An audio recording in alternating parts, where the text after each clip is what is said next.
I'm Alexis Winslow from knitdarling.com, and today I'm going to explain some of the techniques that I use in my Chromia Hood knitting pattern, which you can see here.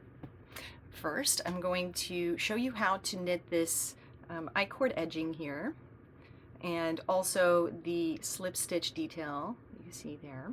And then I'm going to show you the techniques that you need to know to knit the Intarsia stripes. And that is very simple and perfect if you've never tried the Intarsia technique. And then I'm going to show you how to do the mattress stitch on garter stitch, which is a little bit different than what you might be used to with stockinette stitch.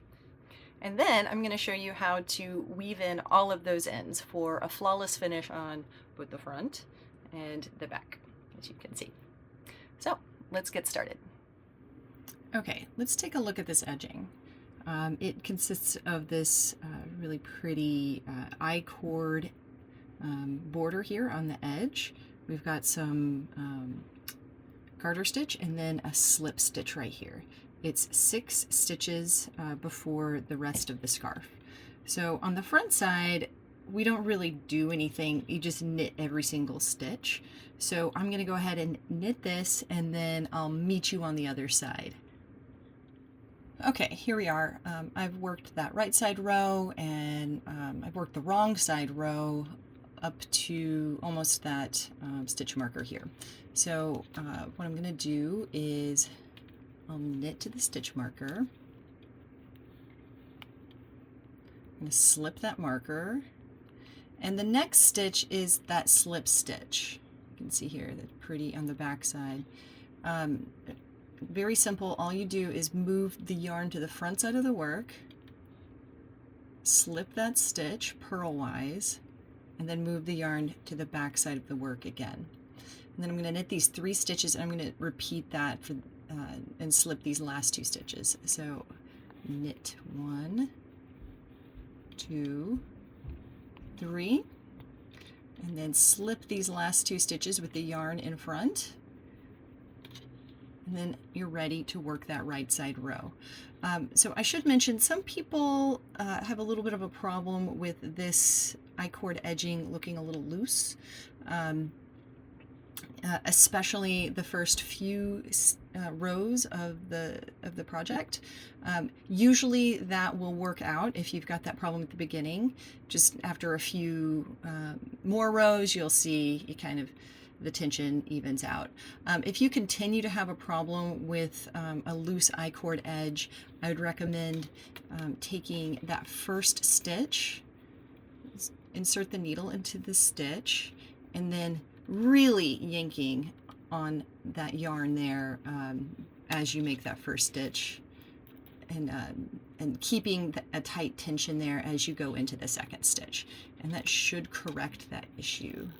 And then just keep knitting across the row. And that is it for that edging. Okay, now I'm going to show you how to knit these Intarsia stripes on garter stitch. So I've worked the edging to the marker. Go ahead and slip that marker. And this is I'm going to knit this next stitch with the new color of yarn. So simply stick the needle into that stitch, and instead of grabbing the old color of yarn, you'll grab the new color of yarn instead. I like to leave about a 6 to 7 inch tail there to facilitate weaving in the ends really neatly, and just loop that over and make that first stitch. And then make sure you don't grab the tail. Knit to the end of the row like that. So I'm going to go ahead and knit the rest of this row and meet you on the other side to show you how to switch back from the red to the cream. Okay, so I've knitted that wrong side row and I'm ready to change colors now on this next stitch.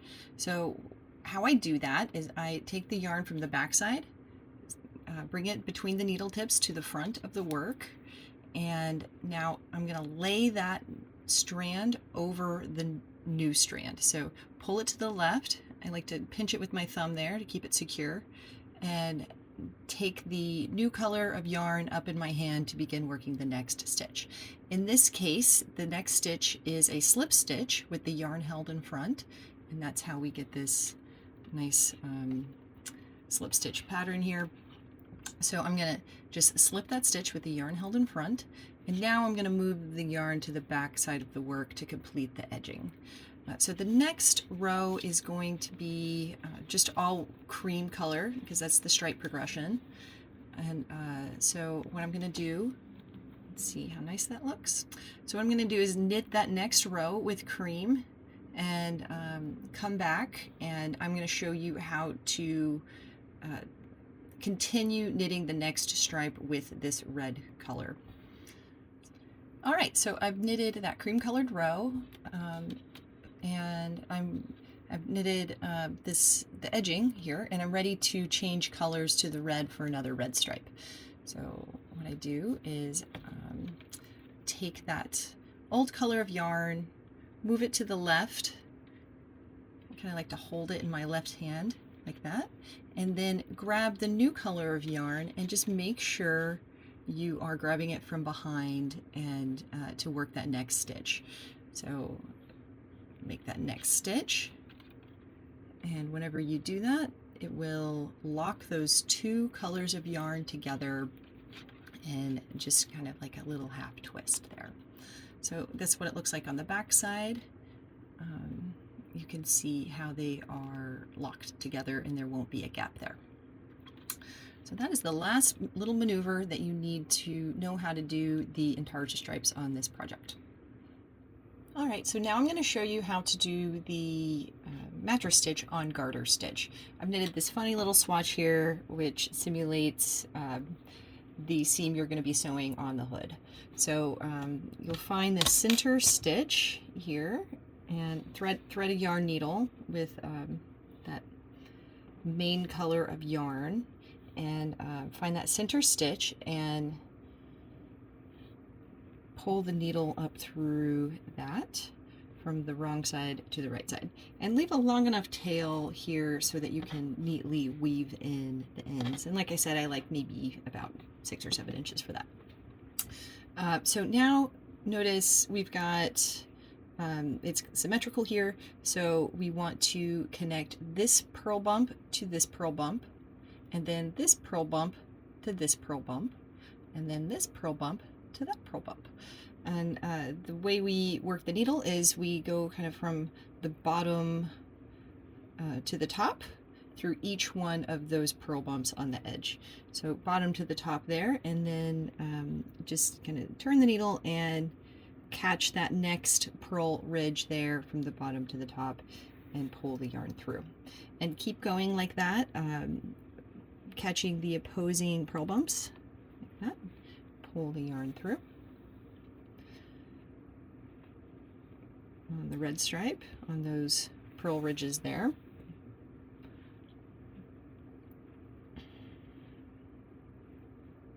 I guess they're purl ridges. I guess you could call them garter stitch ridges. Anyway, okay, so keep going until the seam is sewn. And I'll show you how nice that looks. It goes pretty quickly, like that. And you don't have to pull too hard, just kind of pull until the yarn stops moving. You can see here how nicely those stripes match up with this technique, and it lays very flat on the opposite side. You can barely even feel a bump there, and there you go. And that is how you sew up the hood. Okay, so last we're going to look at weaving in ends. I'm going to show you how I do it. So I've got this tail here threaded on a yarn needle, and I'm going to take a look at this. It looks like I've got kind of a loose, that last stitch is kind of loose. There's a little hole there. So I'm going to give a little tug to the tail and tighten that up.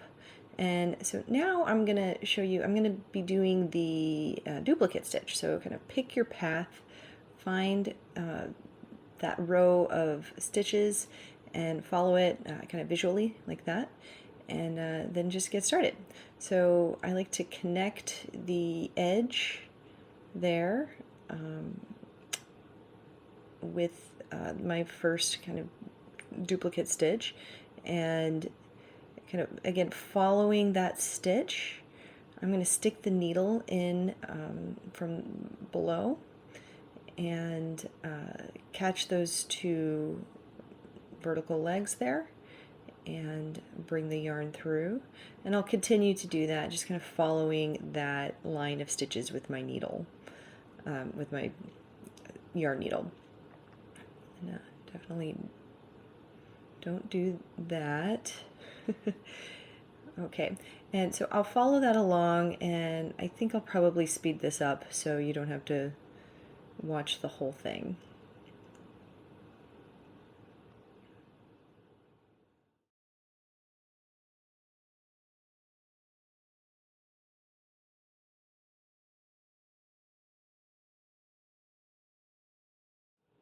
Okay, so once I've done maybe 3, I don't know, 4 sometimes stitches, depending on how much yarn I have, I'll kind of split some stitches down the middle to hide my end. So just kind of stick the needle through the last few stitches. You know, I tend to kind of overdo this probably, but you know, I'll do like 4 or 5 stitches usually. And splitting those stitches, I'll pull the yarn all the way through, and this is going to help hide my end. So I pull off the tail from the needle and give it a little stretch both ways, just like that. And then with my scissors, I'm going to just kind of gently tug, just a little tug, and then snip.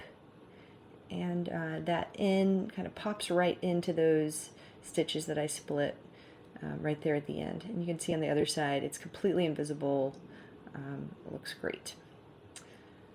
There you have it. Well, I hope you found this useful. And if you liked this video, please subscribe to my YouTube channel and you'll be notified when new tutorials become available. Also, all of my knitting patterns are available at knitdarling.com. I'd love to see you there. The yarn that I used for this knitting pattern is from Quince & Co. and it is called Osprey. It's lovely, soft on the skin, really recommend, and you can get that at quinceandco.com.